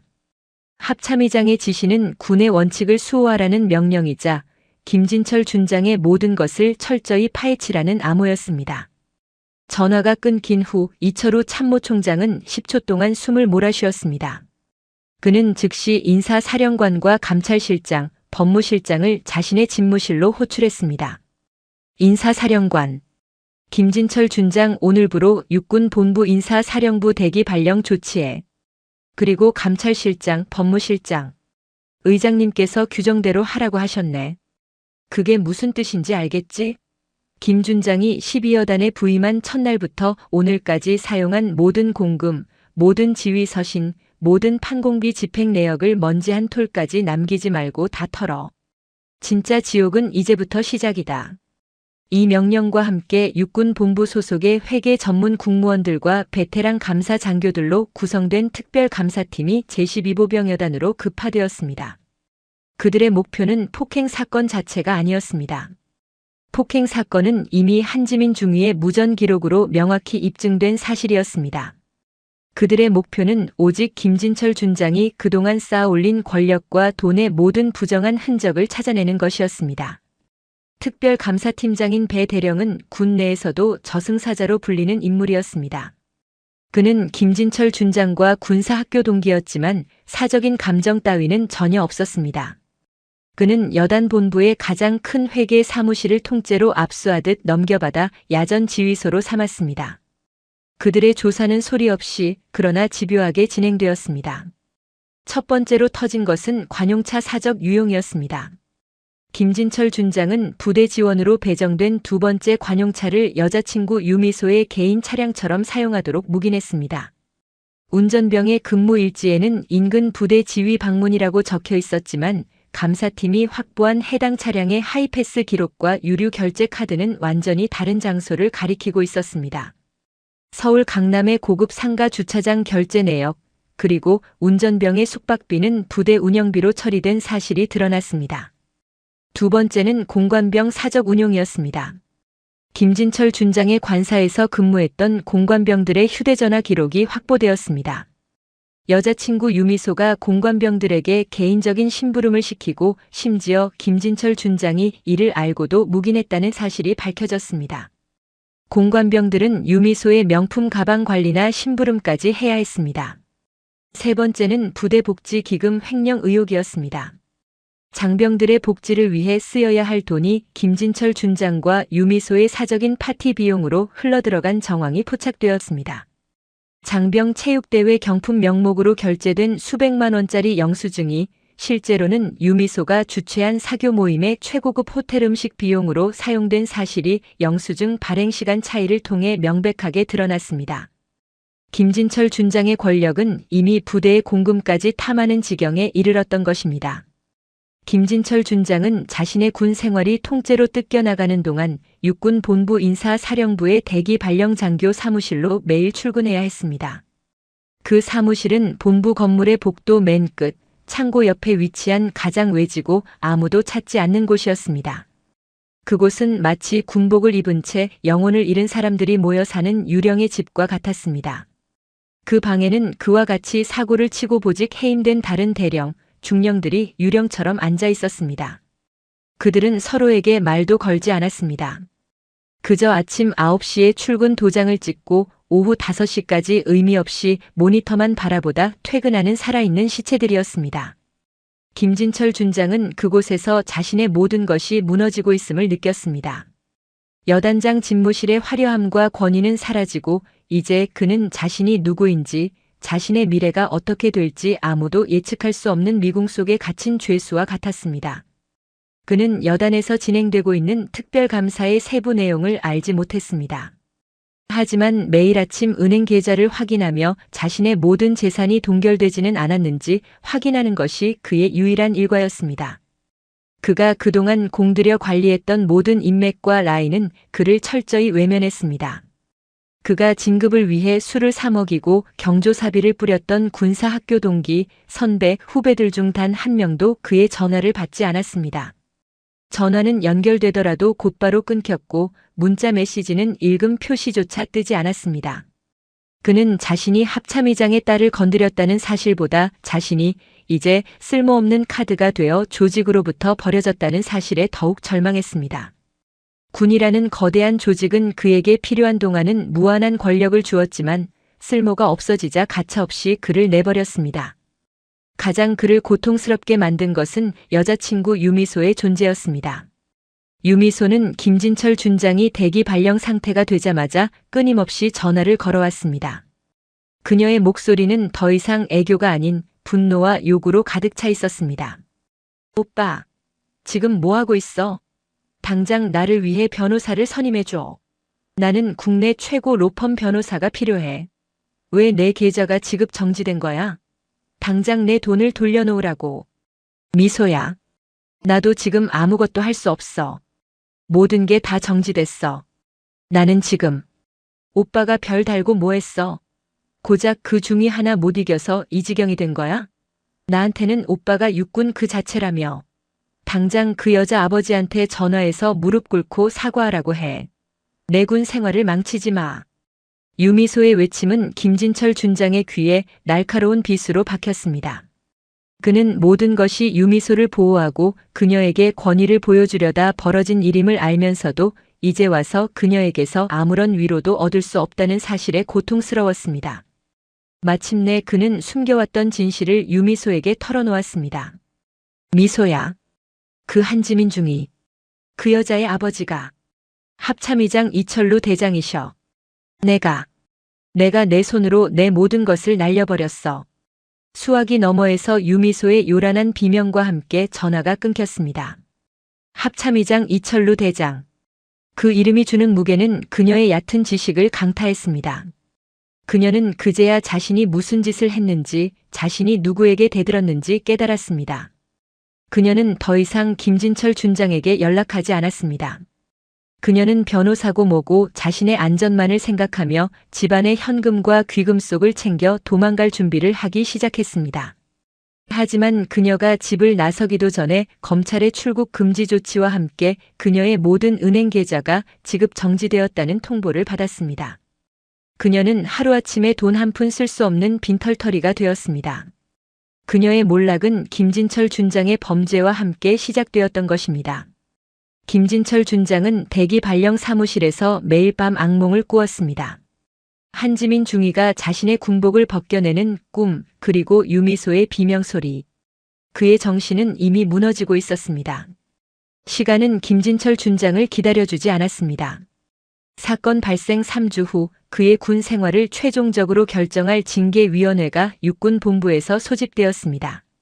징계위원회는 육군 참모총장의 명령과 합참의장의 규정대로라는 지시에 따라 가장 엄격하고 냉혹한 잣대를 들이댔습니다. 위원회에는 인사사령관, 감찰실장, 법무실장 등 육군의 고위 장교들이 참석했습니다. 그들의 표정은 이미 최종 결론을 내린 듯 차가웠습니다. 징계위원회는 김진철 준장에게 변론의 기회를 주었지만 그의 변론은 이미 특별감사팀이 밝혀낸 수많은 비위 사실 앞에서 무력했습니다. 그는 자신의 행동을 진급심사 스트레스와 사적인 감정 문제로 치부하려 했으나 징계위원회는 그의 변론을 일축했습니다. 법무실장이 김진철 준장에게 적용된 징계 사유를 낭독했습니다. 그의 목소리는 무겁고 단호했습니다. 징계 사유 제1 현역 군인 폭행 및 직권 남용. 임무 수행 중인 작전 장교에게 물리적 폭력을 행사하고 군사보안 규정을 무시하며 민간인의 무단 출입을 강요하여 군의 지휘 기강을 문란하게 함. 이는 군형법 제52조 군인 등 폭행죄 및 군인 품위 유지 위반에 해당함. 징계 사유 제2부대 공금 횡령 및 사적 유용. 장병 복지 기금을 여자친구 유미소의 사적인 사교 파티 비용으로 사용하였으며 관용차를 개인 용도로 빈번하게 사용하고 운전병에게 사적인 심부름을 지시하여 국가 자산을 횡령하고 공관병을 개인 하인처럼 부린 직권 남용이 명백하게 드러남. 징계 사유 제3 지휘관의 직무유기. 코드 1 상황 발생 시 현장에서 지휘권을 포기하고 도피하여 사태를 악화시켰으며 사후 수습 노력 없이 상급부대의 책임을 전가하는 무능함을 보임. 이는 지휘관으로서의 자격 상실에 해당함. 징계 사유의 낭독이 끝나자 징계위원회의 최고 책임자가 최종 징계 내용을 선언했습니다. 위원회는 김진철 준장의 군 생활 전체를 부정하고 그가 가장 두려워했던 방식으로 몰락시키기로 결정했습니다. 징계심의 결과 피징계자 육군 준장 김진철은 위와 같은 중대한 징계 사유가 모두 인정되며 특히 군의 근간인 지휘기강을 무너뜨린 점을 엄중히 고려함. 이에 본 위원회는 피징계자 김진철에게 파면 및 강등을 명한다. 강등의 계급은 육군 대령이다. 본 결정은 최종이며 즉시 효력이 발생한다. 파면 및 강등. 이것은 군인에게 내려질 수 있는 가장 잔혹한 형벌이었습니다. 파면은 공무원 신분을 박탈당하고 연금 혜택을 모두 잃는 것을 의미했습니다. 여기에 강등까지 더해졌습니다. 그는 달았던 별 하나를 떼고 무궁화 3개짜리 대령 계급장으로 돌아가야 했습니다. 그의 모든 권위와 명예는 한순간에 사라졌습니다. 그는 준장 연금조차 받지 못하는 초라한 대령 신분으로 군에서 쫓겨나게 되었습니다. 김진철 준장은 징계위원회에 참석하여 자신의 파면 및 강등 통보를 듣는 순간 그 자리에 주저앉았습니다. 그의 얼굴은 피 한 방울 없는 백지장처럼 창백했습니다. 그는 눈물도 흘리지 못했습니다. 그저 자신의 귀를 의심하는 듯 입술을 파르르 떨 뿐이었습니다. 그는 자신의 인생 전체가 하나의 거대한 허영이었음을, 그리고 그 허영이 원칙 앞에서 얼마나 쉽게 무너질 수 있는지를 깨달았습니다. 육군본부는 징계 결과를 곧바로 전군에 공문으로 하달했습니다.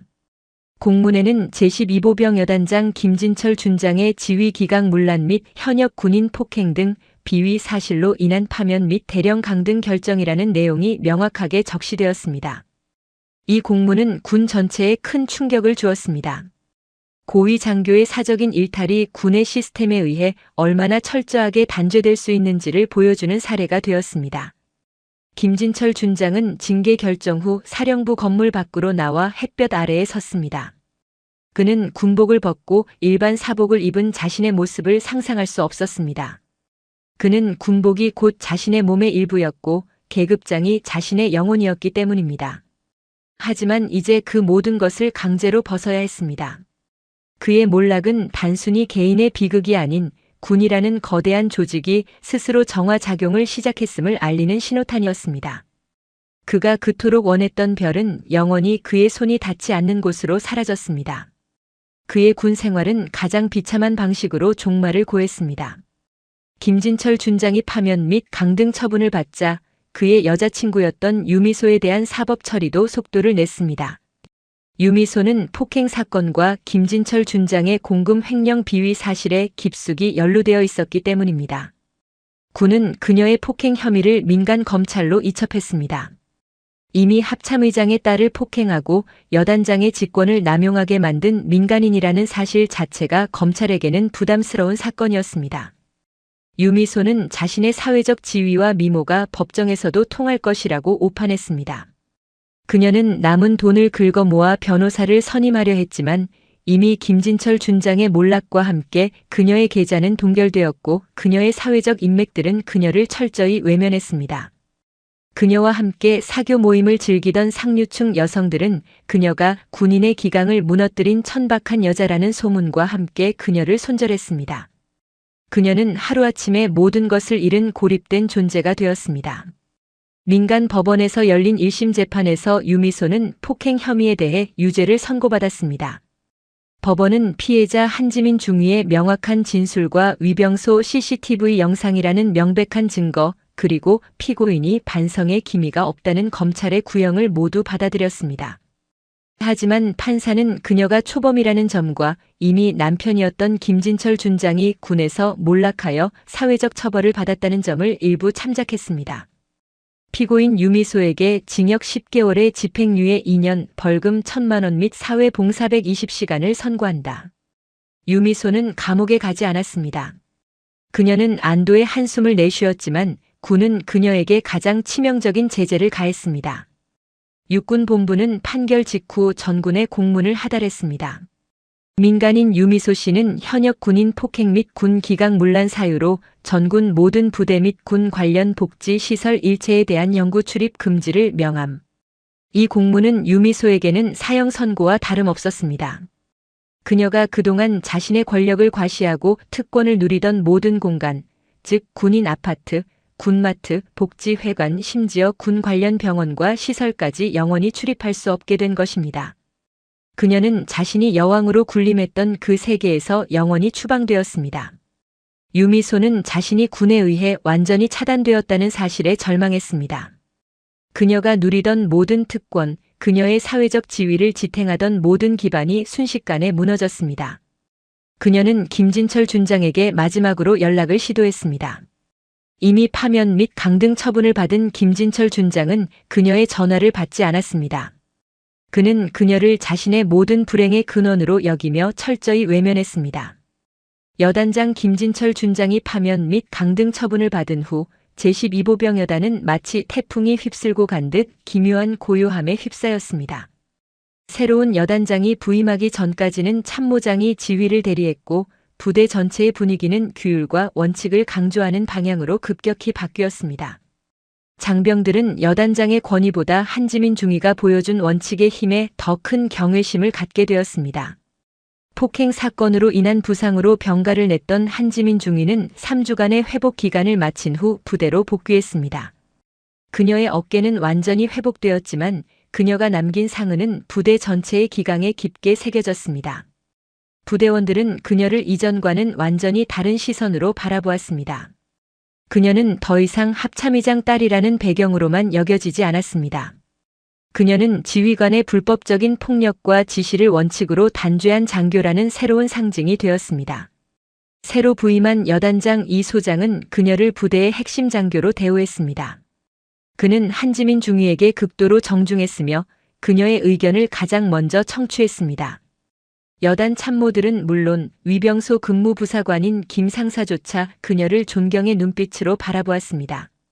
한지민 중위는 복귀 후 그녀의 업무 태도에 아무런 변화도 주지 않았습니다. 그녀는 여전히 냉철하고 모든 것을 규정대로 처리했습니다. 그녀는 특혜를 거부했습니다. 그녀는 자신의 지위가 상승하는 것을 원하지 않았습니다. 그녀는 단지 원칙이 지켜지는 군대를 원했을 뿐입니다. 복귀 후 한 달이 지난 시점 한지민 중위는 여단장 이 소장에게 정식으로 전출 신청서를 제출했습니다. 이 소장은 그녀의 신청에 놀라움을 금치 못했습니다. 한중위, 충성. 자네가 갑자기 전출을 신청한 이유가 뭔가? 이 부대에서는 자네에게 가장 핵심적인 보직을 주려 하고 있는데. 여단장님, 저는 제 임무를 완수했습니다. 이 부대는 이제 원칙이 바로 섰습니다. 제가 이 부대에 계속 남아 특혜를 받는다면 저의 이전 행동이 사적인 보복이었다는 오해를 살 수 있습니다. 저는 그러한 불필요한 논란을 원하지 않습니다. 저는 제가 가장 필요하고 가장 도전적인 임무를 수행할 수 있는 곳으로 가고 싶습니다. 그럼 어디로 가고 싶은가? 최전방 GOP 대대작전 장교로 가겠습니다. 그곳이야말로 군인의 원칙이 가장 엄격하게 요구되는 곳입니다. 저는 그곳에서 제 능력을 더욱 단련하고 싶습니다. 이 소장은 한지민 중위의 단호함과 군인 정신에 감명을 받았습니다. 그는 합참의장 이철루 대장에게 직접 연락하여 이 사실을 보고했고 이철루 대장은 딸의 결정을 존중하며 승인했습니다. 한지민 중위가 제12보병 여단을 떠나던 날 새로 부임한 여단장 이 소장과 참모들이 나와 그녀를 배웅했습니다. 그녀는 그들의 격려를 받으며 묵묵히 군용 지프차에 올랐습니다. 그녀는 복수를 원한 것이 아니었습니다. 그녀는 단지 원칙이 지켜지는 군대를 원했습니다. 그녀가 지켜낸 작은 원칙 하나가 거대한 조직을 병들게 하던 썩은 뿌리, 즉 권력의 사적 남용과 지휘 기강 문란이라는 암적인 존재를 마침내 뽑아낸 것입니다. 그녀가 떠난 제12보병 여단에는 한 가지 불문율이 생겼다고 합니다. 여단장의 권위는 규정 아래에 있다는 것이었습니다. 그리고 여단장 부임 후 가장 먼저 해야 할 일은 한지민 중위 사건을 상세히 학습하는 것이었습니다. 한지민 중위의 행동은 군 내부에서 원칙의 승리라는 이름으로 영원히 전설처럼 전해지게 되었습니다. 그녀의 이야기는 규정과 시스템이 개인의 권력보다 항상 위에 있음을 증명하는 살아있는 교훈이 되었습니다.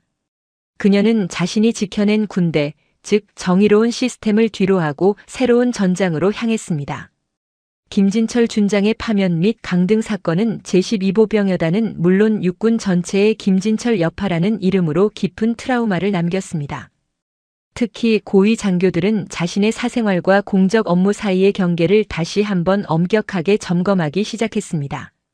군 내부에서는 작은 규정 위반이 곧 군복을 벗는 지름길이라는 공포감이 팽배했습니다. 이러한 분위기 속에서 김진철 준장에게 책임 회피성 지시를 받고 유미소에게 농락당했던 위병소 근무 부사관 김상사는 자신의 직무에 대해 깊은 성찰의 시간을 가졌습니다. 그는 한지민 중위의 단호한 원칙 준수 모습을 보며 자신의 직업적 가치관을 되돌아보았습니다.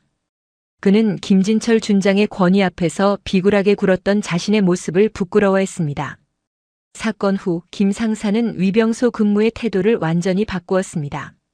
그는 더 이상 고위 장교들의 눈치를 보지 않았습니다.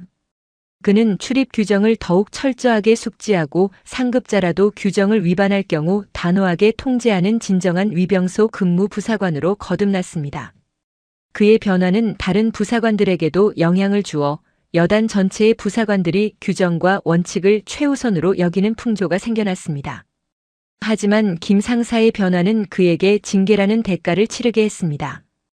헌병대 조사는 위병소 근무자들의 책임도 물었습니다. 코드 1 상황 발생 전 지휘관의 부당한 지시 및 폭행 묵인이라는 혐의였습니다.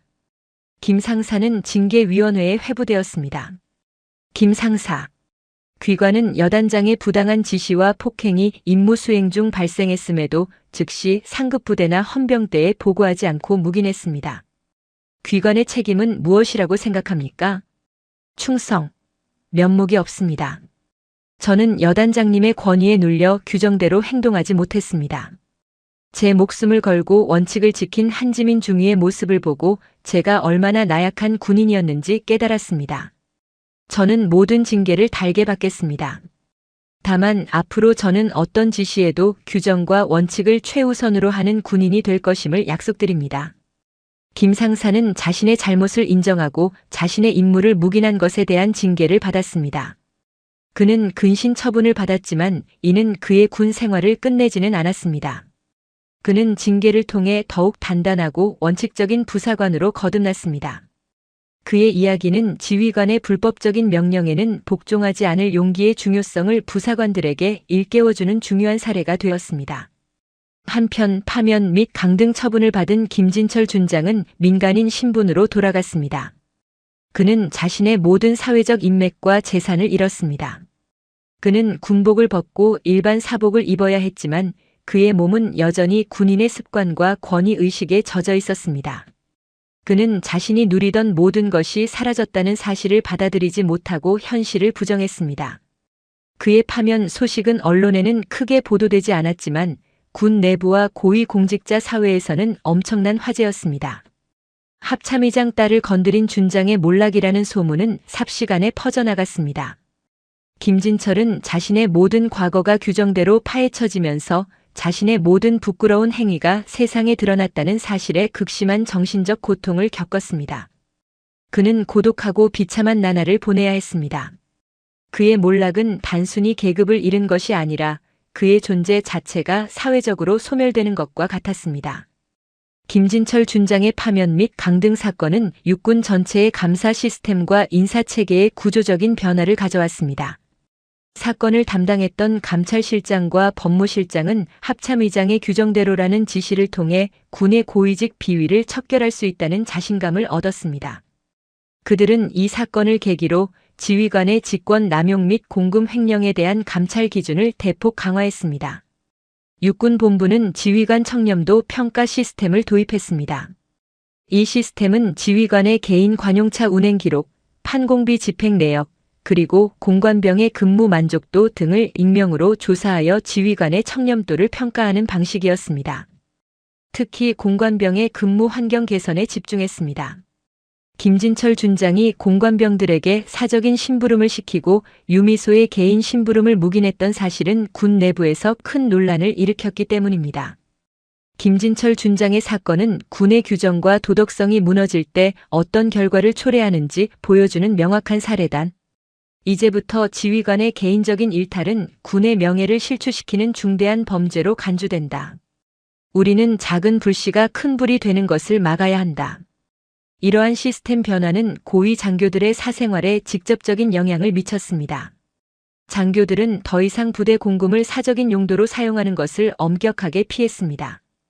또한 관용차 운전병이나 공관병들을 대하는 태도도 완전히 바뀌었습니다. 그들은 부하를 자신의 사적인 시종이 아닌 군인으로서 존중해야 한다는 의무감을 갖게 되었습니다. 한편 사건의 시발점이 되었던 위병소 통제 규정도 더욱 명확하게 재정비되었습니다. 사전 등록되지 않은 민간인의 출입 통제에 대한 규정이 강화되었고 지휘관이라 할지라도 규정을 위반하는 지시를 내릴 경우 근무자가 상급부대에 즉시 보고할 수 있는 익명신고 제도가 도입되었습니다. 이는 한지민 중위가 무전으로 코드 1 상황을 선포한 것과 같은 행동을 제도적으로 보장하기 위한 조치였습니다. 이러한 군의 자정 노력은 군 내부에서는 긍정적인 평가를 받았지만 군 외부에서는 다른 논란을 낳았습니다. 언론은 군대가 합참의장 딸의 복수를 위해 준장을 파면했다는 식의 자극적인 기사를 내보냈습니다. 금수저 장교의 권력 남용이라는 비판적인 시각도 존재했습니다. 하지만 군의 공식 입장은 단호했습니다. 한지민 중위는 자신의 임무를 수행했을 뿐이며 김진철 준장의 파면은 규정과 법에 따른 정당한 조치였다는 것이었습니다. 이철우 참모총장은 언론의 비판에도 불구하고 흔들리지 않았습니다. 그는 합참의장의 지시대로 규정대로 처리함으로써 군의 기강을 바로 세우는 것이 군의 명예를 지키는 길이라고 믿었습니다.